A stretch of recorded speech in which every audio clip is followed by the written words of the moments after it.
अस्सलामुअलैकुम students, Mohammad Tariq here. Students, आज का जो हमारा टॉपिक है वो एफएससी पार्ट 1 चैप्टर फर्स्ट से है, जिसका नाम है रिजोल्यूशन एंड मैग्नीफिकेशन। तो ये असल में एक टेक्निक है जो कि यूज़ होता है सेल बायोलॉजी में सेल को स्टडी करने के लिए।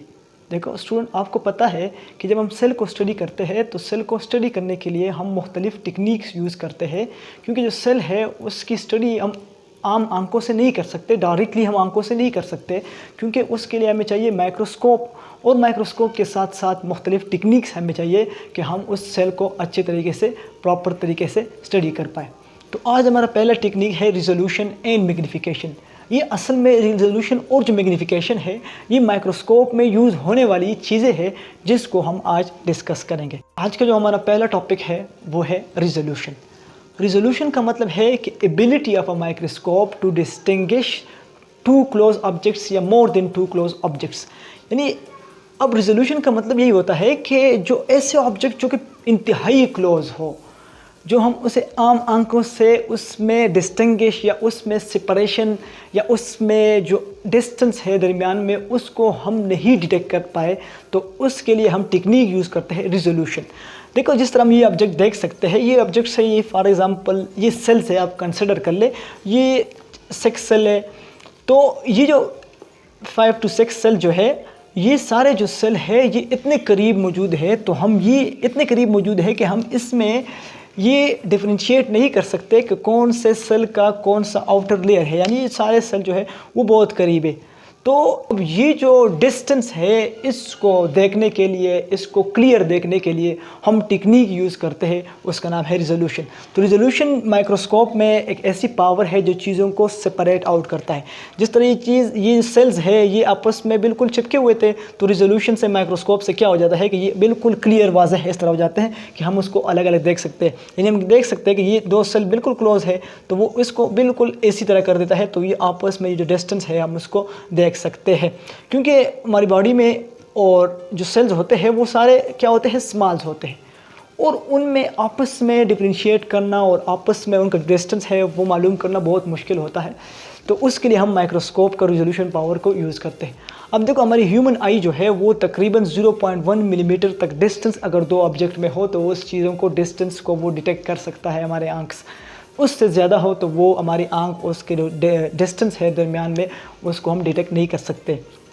यानी जो 10 मिलीमीटर जो है वो 10 की पावर -3 के बराबर है।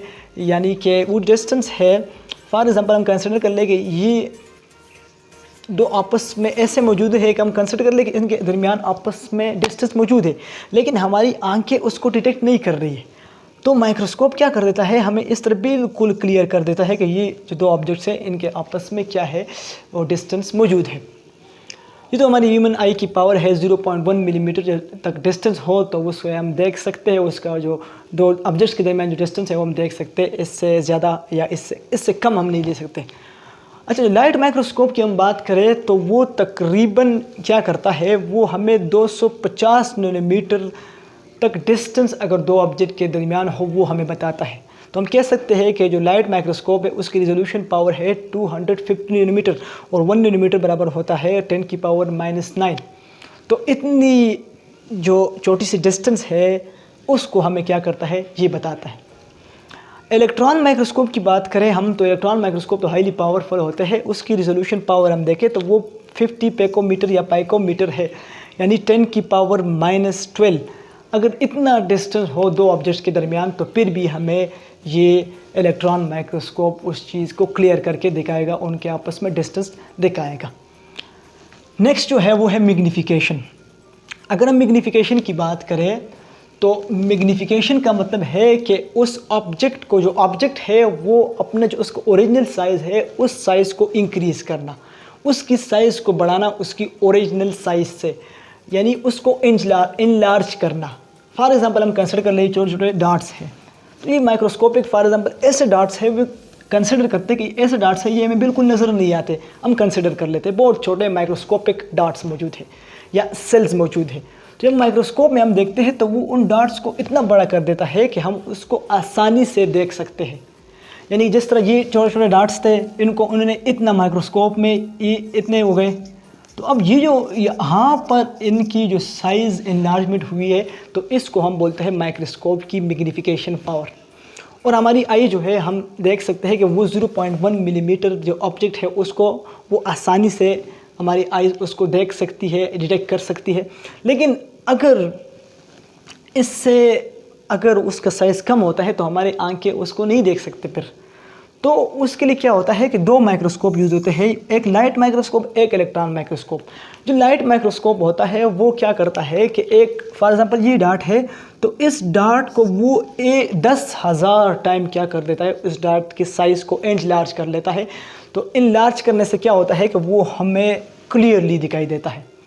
अब लाइट माइक्रोस्कोप ये करता है कि हमें ये मोस्टली क्या बताता है, जो सेल्स है और कुछ सम ऑर्गेनेलीज क्या करता है ये हमें दिखाई, इसमें हम देख सकते हैं। इससे ज़्यादा अगर जब छोटे ऑर्गेनेलीज होते हैं, स्मॉल ऑर्गेनेलीज होते हैं, हम ये लाइट माइक्रोस्कोप के थ्रू से नहीं देख सकते। इसके लिए फिर और एक और टेक्निक या एक और माइक्रोस्कोप हम यूज़ करते हैं, उसे बोलते हैं इलेक्ट्रॉन माइक्रोस्कोप, जिसकी मैग्नीफिकेशन पावर है 1 मिलियन टाइम। यानी कि वो एक चीज़ को 10 लाख गुना उसकी साइज़ को बढ़ा सकता है। अगर ये डार्ट्स है फॉर एग्जांपल तो इसकी साइज़ को वो कितना कर सकता है, 1 मिलियन टाइम उसकी साइज़ को बढ़ा सकता है। तो ये पावर होती है, ये दोनों चीज़ें जो होती है, ये मैग्नीफिकेशन और रिजोल्यूशन, ये एक माइक्रोस्कोप में भी मौजूद होती है। लेकिन वो डिपेंड करता है कि उसकी जो लेंथ या उसकी पावर जो है वो हम कितनी रखते हैं, उसकी मैग्नीफिकेशन पावर हम कितनी रखते हैं, उसकी रिजोल्यूशन पावर हम कितनी रखते हैं, वो डिपेंड करता है हम पे। आज के लिए इतना ही था, तो नेक्स्ट वीडियो में मिलते हैं। अल्लाह हाफ़िज़।